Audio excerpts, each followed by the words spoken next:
What's up, guys? It's eCommerce, and I've spent $3 million with Meta ads in the last 90 days, and I'm going to show you the exact media buying strategy that I've used to be able to achieve those results. And this wouldn't be an e-commerce video if I didn't start by flexing some of the numbers. So let's jump in over here. Let's get a quick refresh. So this is one of our ad accounts, and as you can see, we spent around 1.1 million to do close to 2.7 million back on a 2.37 ROAS. That's on one of the accounts, and then let's look at the other account. Close to 1.6 million on this account for 3.3 million back on a 2.09 ROAS, as you can see over here. And then we have a few other accounts. I won't go into all of those. But as you can see, we are spending quite a bit on Meta ads. Also, guys, I just want to emphasize I have absolutely nothing to sell you guys. I do this because I'm really just trying to build a personal brand right now, make some really cool connections. A lot of great things will come as a result of it. Plus, I really just enjoy teaching, and I'm seeing a lot of the results that a lot of you guys are commenting on the videos, plus DMing me. So it's making me feel really good about the stuff that I'm posting here. So I want to just continue to give value. And also, I don't like flexing the numbers like that. I think it's just something that, me personally, if someone didn't show numbers before, I just wouldn't listen. So I know that's probably a lot of you guys think. So that's why I do it. I'm not doing it to brag or to flex.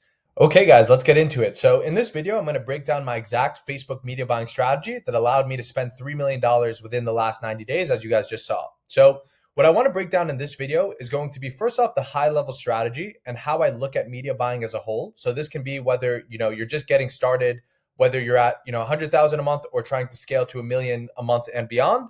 I'm going to try to really cater this from, start to finish for everyone so that it can be useful for anyone watching this, no matter what stage you're at. But we'll start by going over the high level strategy, and then I'll move into more of the tactical approach, whether you're, first launching that product or scaling up from that product so that you can have the full scope of everything. So let's start, between the two different campaign structures, CBO versus ABO, which I'm sure you guys have heard a lot of talk about. If you guys have been following any of the stuff that's been posted on YouTube recently, you probably have seen a lot of people talking about the DCT strategy, or moving everything to completely broad, never using any interest-based audiences or lookalikes or anything like that, keeping everything in a one campaign structure. A lot of that, I'll tell you, for us, is not the way that we advertise. I'm not saying it doesn't work, because I do know people that are utilizing that strategy, but I think a lot of people have completely neglected ABO campaigns and isolating different audiences. And I think that's a huge mistake. And I'll break down, a lot of why I think that is. But let's start with, the two different types of structure. So we're utilizing a combination of CBO and ABO, and that's in all of our ad accounts. We structure things like this. We have one main CBO campaign and one main ABO campaign. So let me start with what the point of each campaign is, and then I'll talk about, the scaling strategy and all of that. So let's start with the ABO campaign. So the ABO campaign is where we test different audiences. So we're still testing audiences, but what is correct is we're not testing interest audiences anymore. We're not using lookalike audiences anymore, because Facebook's algorithm and pixels gotten so good that with the creatives that you post, Facebook can make their own audiences out of that. So finding the right people is not a problem. But what I think happens when you just rely fully on Facebook's algorithm is that there's a lot of micro pockets of misspend. So what I mean by that is, when you just rely on broad, what can happen is, if you actually do a data breakdown and a data analysis looking at the audiences that convert best on Facebook for you, you might find that, for example, a specific age range of, 25 to 34 converts much higher than, 35 to 44, for example, right? What would happen is, if you just allow Facebook to do it, even if Facebook knows that core audience of 25 to 34 is your main audience, it's still going to allocate, 10%, 20% of budget to those audiences that are much less profitable. So what I like to do is isolate these different variables so that I can really find out what are the pockets that convert the highest amount, so that I can eliminate a lot of that wasted spend. Because if we're just talking about one age segment, it's not that much. But then if you start going through all these other ones over here, like, for example, the different platforms you advertise. So you might want to test Facebook versus Instagram. Instagram might convert much higher than Facebook. So if you keep on spending, even if Facebook already knows that it's going to push most of your budget on Instagram, let's just say, for example, but you're still putting, 20, 30%, 40% into Facebook, and it's not converting as well, then you're wasting money there. Same thing with like placements. Maybe, your ads are optimized for feed only and maybe story only, but then you start spending a little bit on, audience network, or, some of those other random ones that it'll push a little bit of budget to, you're still wasting that budget, which becomes inefficient in the long run. And you're not going to be as well optimized if you're not trying to isolate all of these different variables. So when I'm testing audiences, again, it's not going to be interest-based audiences. It's not going to be lookalike audiences. I'm really trying to understand what combination is going to get me the highest results. So I'll break down each of these. So age, that's pretty self-explanatory. That's, I'm looking at the different age ranges of where is Facebook spending the most. And the way that I look at this too is if you're already a seasoned advertiser, the best thing to do is look at some of your best months. So take those best months and then do a breakdown on Facebook directly where you can then see, okay, what pockets of age range did we spend the most to? Because a lot of the times, again, the data is not going to be fully accurate of what you look at on Facebook. So you can also use spend as a good indicator to try to measure where those results were coming from. So in your best months, you can take it, where whatever Facebook decided to spend the most on is the best performing audience pocket that you have. So you can look back at those months that did really well, especially if you're struggling, look back at what was the best age range that was working for you. Another thing I like to test is attribution models. So what I mean by this is, first off, it can be different types of pixels. So you can set up pixels in different ways because remember, Facebook is always learning from however you set it to be optimized. So if your pixel is set up differently with one pixel versus let's say we use high ROAS, for example. So if we wanted to use our high ROAS pixel to feed back data into Facebook, that's going to be different than using the Facebook native pixel and how Facebook is then picking up on that data. It's going to pick up completely different ways of measuring the conversion rate, which can give you different results because Facebook is making its optimizations based on where it thinks you're getting results. So a lot of the times you might get better results if you use your high ROAS pixel, where other times it might be better just using Facebook natively. So this is something that you should test, which will give you a different segment of audiences depending on which one you use. So this is something I like to test. Another thing as well could be 7-day versus 7-day click, 1-day view. Those can get you different results as well. So I would want to test something like that as well. And that's just, again, the attribution models that Facebook is using to pick up data and then use that data to then feed back into its algorithm to find you audience. So again, that can make a big difference. Platforms. So that can be, Facebook versus Instagram versus even WhatsApp now. You can test those different platforms. It's mainly going to be Facebook and Instagram. Placements, which would then be, a lot of the times you can leave this broad and that might perform better, but it's worth isolating. We found a lot of success when we go just feed only and story only. Leaving those two, a lot of the times has gotten us better results than when we just leave it broad. So don't just assume that, Facebook is going to be the most efficient because it has to test. It has to, segment some of that budget to then put some of your ads in those other places where if you have enough data already, you might already know that it's not going to be as profitable. So try to isolate that out so you can eliminate some wasted spend there.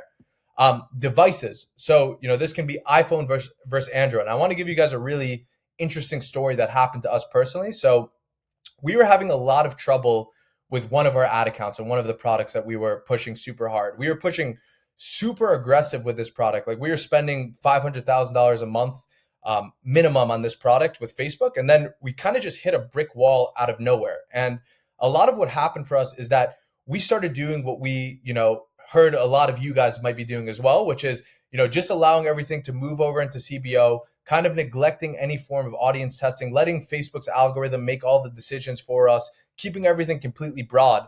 And what happened over a long enough time horizon was that it started targeting the completely wrong segment of audience. So I'm not going to give the actual age range of where we are, but let's just say that our main age range for our product was 20 to 30. Okay. So that was like the top audience. And whenever we were spending the most, when we were spending like upwards of $1 million a month with this product, we were advertising, majority of budget, probably like 30% just to that age range of 20 to 30. What ended up happening over time was it started shifting budget, and then the age range became 65 plus. And most of our budget was going directly to that 65 plus audience when beforehand there was a completely different segment of the market. And with that, the return on ad spend we were getting completely tanked and plummeted. And, we couldn't figure things out of why that was happening. We started testing a bunch of different creatives. Nothing would work. We tried testing, different approaches and, maybe testing, some interest-based audiences or lookalikes. Nothing was working. And then we did pretty much what I said, which I advise if anyone is struggling with Facebook, do this, as soon as possible. we went back and we looked at, okay, what were our best performing months? We then broke down each of those components I just said. So we looked at what was the age range that was working the best? What was the attribution model that was working the best? All of those different things. We started looking at these different things and trying to see where were we spending the most on in the times where we were doing better. And we compared it versus now where, what our results look like right now. And what we saw was there was huge discrepancies, first off on the age range, but then also the placements, or sorry, the devices, my bad. We saw a huge discrepancy between Android and Apple. So what we saw was back in when we were scaling harder, it was probably like 60% Apple devices and 40% Android, something like that. It was like a pretty high ratio of Android devices, where now the Android devices went all the way down to like 10%, and it was advertising 90% to iPhones. Which, in theory, it sounds like iPhones would be better. It's probably, they probably have more money to deploy. It's probably, a better market overall than people with Android phones versus iPhone. Not to roast anyone with Android phones, but people with iPhones, you're just much cooler.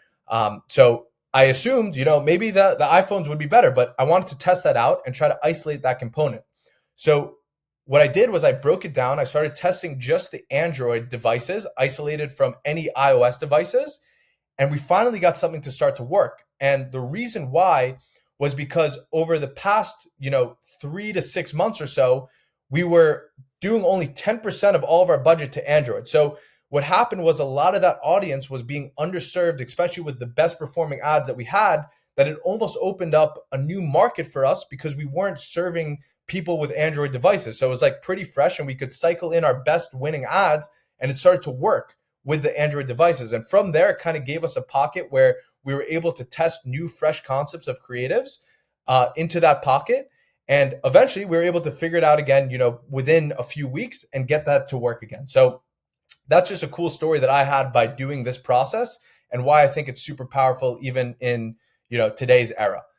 Lastly, this is just a cool trick that I have is there's a section when you go into placements where you can turn on devices that have Wi-Fi on only.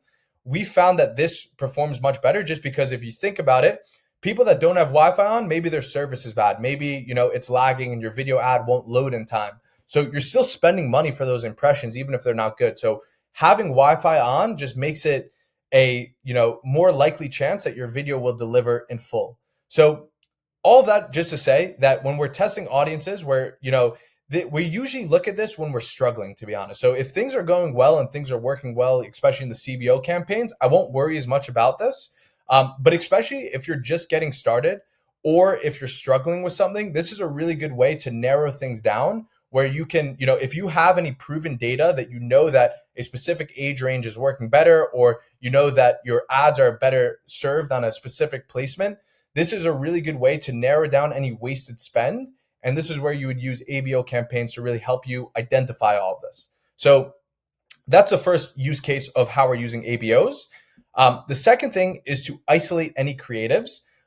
So I'll get into our main creative testing strategy, in the CBO campaign. But over here, what we're using ABO for, we used to use it a lot more for testing creatives on the first batch. But what happens when you use ABO for creatives testing is that there can be a lot of inefficient ad spend, because every time you test a creative with ABO, you have to allocate, at least $100 to $200 per individual creative to really identify. And even then, it's still probably not enough. But we make our decisions based on that amount, where once we test it for that amount, if it doesn't work, we'll turn it off. But if it does work, or it works a little bit where it's breaking even, then you let it spend, and then it still plummets over that time. You're wasting all of that ad spend on these creatives that might have never worked in the first place, where when I get into the CBO strategy, it'll make a lot of sense. But what we do instead is we will isolate creatives once we already know it's proven through a CBO.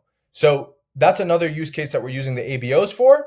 And then isolate funnel tests. So let me actually circle back to that. I'll go into the CBO strategy and then talk about the ABO. So the CBO strategy, this is where we're doing most of our creative testing. So what we're using CBO campaigns for is we use the DCT method that I'm sure a lot of you guys have heard of. So the 3-2-2-2 method, excuse me. So 3 being 3 different versions of a creative. But I want to emphasize with this, when we're doing different versions of a creative, it's going to be within the same angle and usually within the same format as well. So it can be three different hooks of the same, angle and format of a creative. Format meaning, and I've talked about this in one of the other videos you can see, where I go fully in depth. So I won't spend too much time talking about those different points. But we're using this strategy over here to format being like UGC content or VSL or even an image ad. We're keeping that same format the same to the same angle. But we're testing three different versions, whether it's different hooks or variations or whatever it may be, three different versions of that video. Then we're doing two different versions of the headline. So one headline we use will always be whatever our historic best performing headline is, we'll keep that the same. And then we'll test a different version against it that can make more sense maybe with that video concept or, something that will relate to the video ad or the image ad, whatever it is. And then we'll do two different primary texts, same exact thing. So one that's proven and then one that can relate to the video. So that's how we're setting up these different DCTs. And it's the same exact thing with flexible ads. Nothing's changed. So DCT or flexible, all the same there. And then what we'll do is every time we have new creatives, we'll just launch it into our main CBO campaign. And instead of relying on, or looking at the metrics, we really will indicate something as successful if Facebook decides to deploy budget to those tests. So what happens with this is that now we don't have to waste extra dollars on testing creatives that probably wouldn't have worked to begin with. So if Facebook doesn't decide to deploy that and use that ad into the audiences that I think it will convert for, the chances of it working are really slim to none. Now, if we have high conviction with a creative, that's when we'll go to isolating that creative. Maybe we, invested in a shoot and we really want to, see if that creative will work. So maybe in those cases, we'll isolate that and give it a real chance with ABO. But for, 80% of the time, we're just going to allow CBO to determine if it's even worth letting it spend. So what this allows us to do is test creatives very quickly, first off, because it's easier to launch it in this type of setup. And plus, all we do is we can launch it same day, put into that CBO campaign. If it spends, great, we'll measure the results from there. If it doesn't spend, then we don't worry too much about it. We just will leave it on and see if it can spend over time. And if it doesn't spend, then it doesn't spend. Then we don't, worry too much about it. And we, don't have to waste any additional ad spend. So if you're starting to see the common theme over here is that with, for example, the ABO audience testing, what can happen now is that you can start to be more efficient. You can stop wasting ad spend on places that might have not been as profitable by isolating these different components. With this creative testing strategy, what happens is you're also being more efficient because you're not wasting budget on places that wouldn't have done well in the first place to begin with. So you test, in large batches of creatives with this CBO strategy, and you can just push it into this campaign. The next thing is funnel tests. So this can be a video of its own. So I'll try to just, keep this high level strategy over here between the funnel tests. But what I like to do is actually isolate my funnel test within Facebook directly. So there's a few reasons why I like to do this. I have a few theories on why I do it. But I don't like to use split testing tools because what happens when I use split testing tools, what I found is that more times than not, it's going to first off slow down your page. So a slower page, almost 100% of the time will lead to a worse overall conversion rate. And what I found is when we were using all these different split testing tools, we used VWO, we used convert.com, what we would see is that a lot of the times when we were testing, version B versus version A, our original, version, we would see that the new version would outperform based on the tool, but our overall results would drop. And the reason why I came to that conclusion was because, first off, with each individual page, the CPMs can fluctuate. So if you're sending, traffic to one page versus another, the CPMs on the platform, you won't see it because it's going to be blended. But if you isolate the pages, you'll see that one page, especially if it's a pre-lander page, can have a completely different CPM than another because Facebook is actually crawling your pages and optimizing your CPMs based on, the quality that it measures that page to be. So when you're split testing it, what happens is a lot of it can get blended within that CPM and you don't know the difference between the two of them. So when you isolate it, it makes it much more clear on that point. And then plus the loading speed. So those are two reasons why, especially if I'm testing a new pre-lander page, I like to test it directly the same way I'm testing these creatives. So I'll launch a new funnel. I'll take whatever our best performing DCT is. So let's say we have one DCT that's working really well. I'll do a funnel test with that DCT to test it out and see if it can get some spend in the CBO. But a lot of the times I like to isolate funnel tests as well in an ABO, especially if we have high conviction, we spent a lot of time on it, so that it automatically will spend. So it's the same exact concept that I'm talking about with creatives, but we treat funnels, just like how we treat creatives. And we measure the same data from whatever our attribution tool is. So for us, we're using ROAS, where we can then, get all the data that we need. We can see the unique amount of conversions. We can see the revenue. We can look at the return on ad spend, and then we can do, we have a separate Google Sheets, very simple, just to be able to measure all of that data, which we found has worked a lot better. And the other cool thing you can do with this is you can then also make independent tests that can match your creative. So let's say we have one that's working towards a specific angle. I'll continue off of a lot of examples I've used in past videos. So let's say it's foot pain for nurses. Now I can make a custom pre-lander about foot pain for nurses and match that with the winning DCT that's working. And I can test that independently without having to split test that against anything else. So I like to do it like that because it just makes things a lot easier for me. To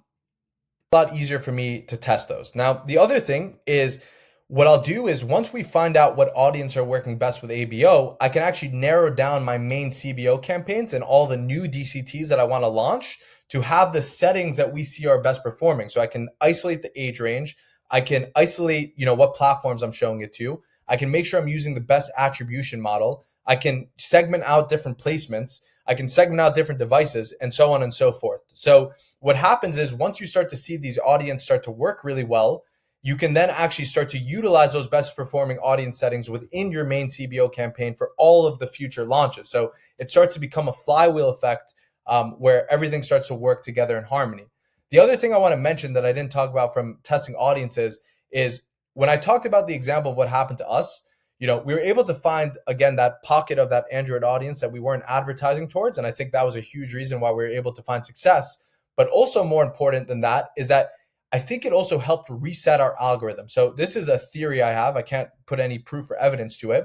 But with the pixel is trained based on, the different audience settings. So if you let Facebook be completely broad and target whatever it wants, it can work well. But if it starts to shift off and go off of course from what your best audience is, now the algorithm is different and starts to target the wrong audience. So what started to happen when we started to, isolate these different variables, we started to manually show Facebook what the best performing audience is. And Facebook started to understand what that best performing audience was, that even our CBO campaign started to shift back to that original audience.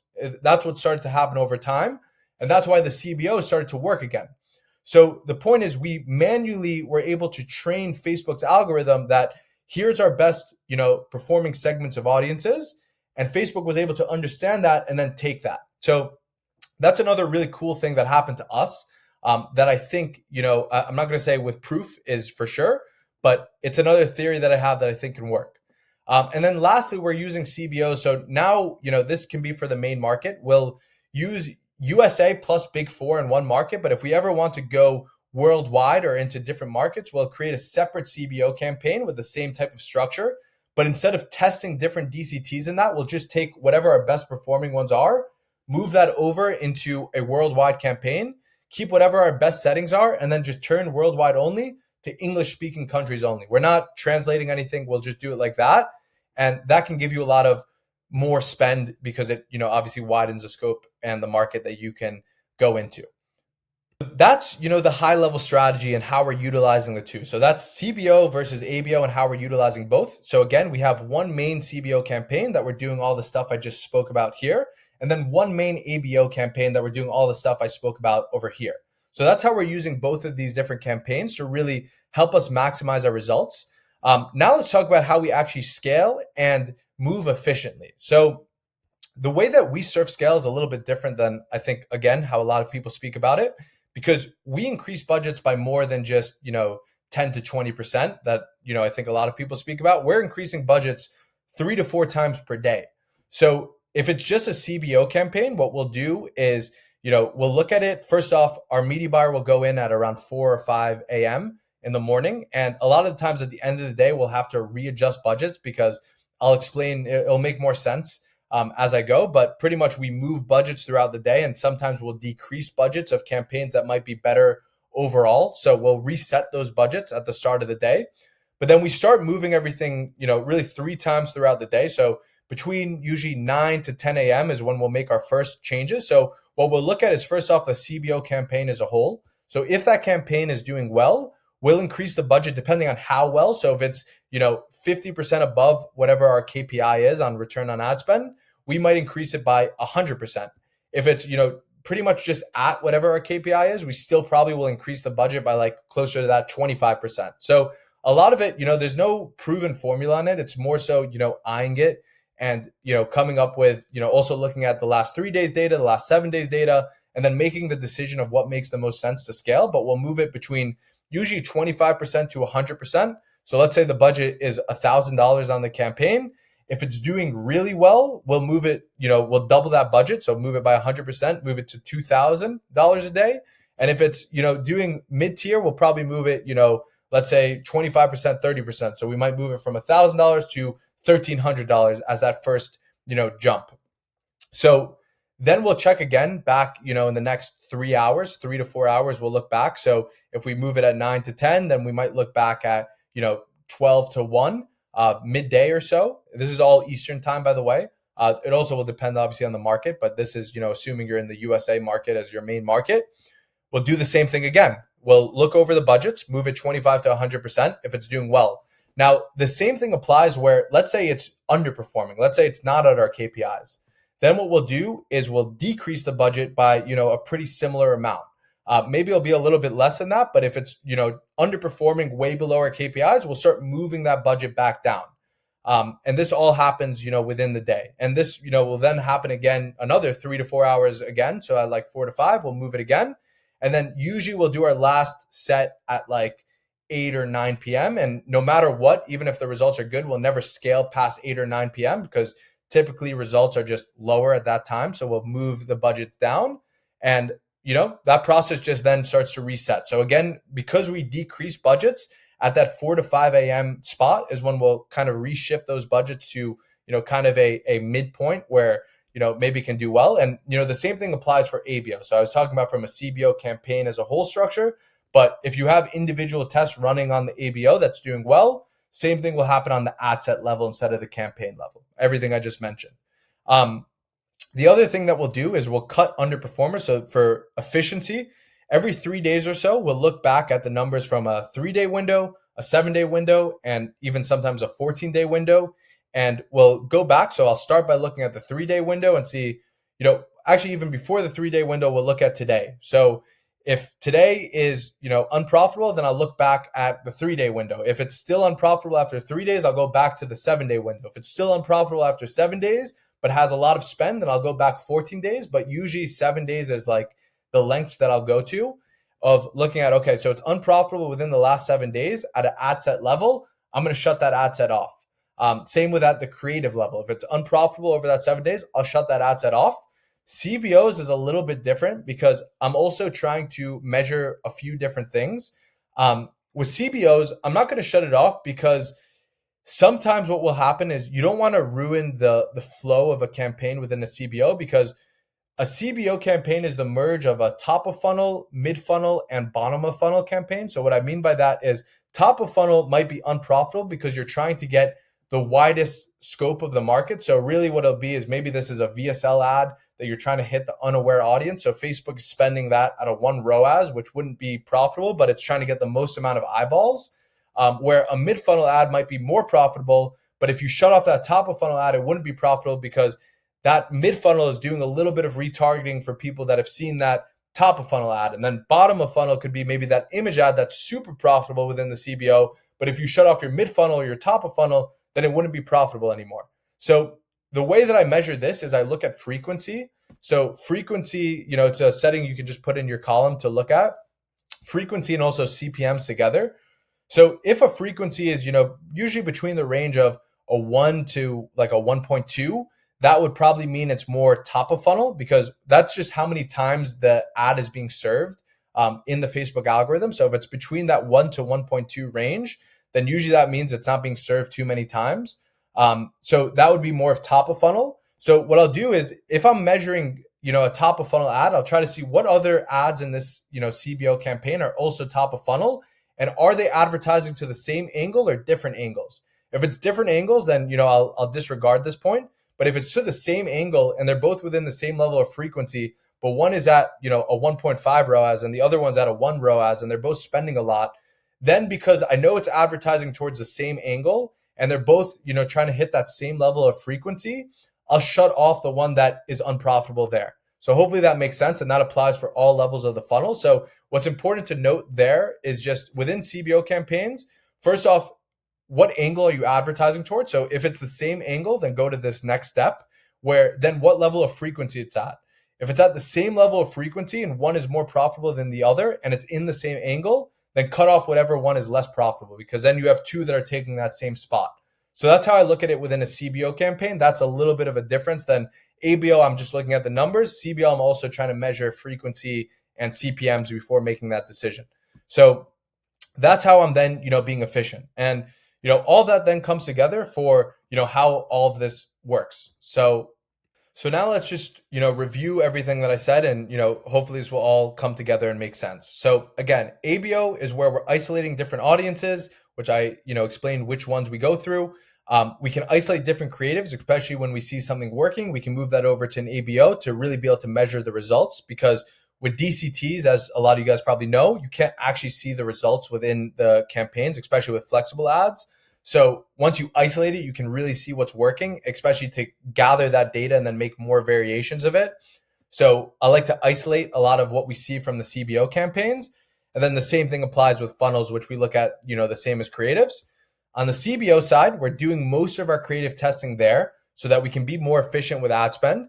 And we also can do a lot of the funnel variations, depending on how big that is. We might do that in CBO. If it's, a bigger test, we'll do it in ABO. So, that's kind of the dichotomy between those two.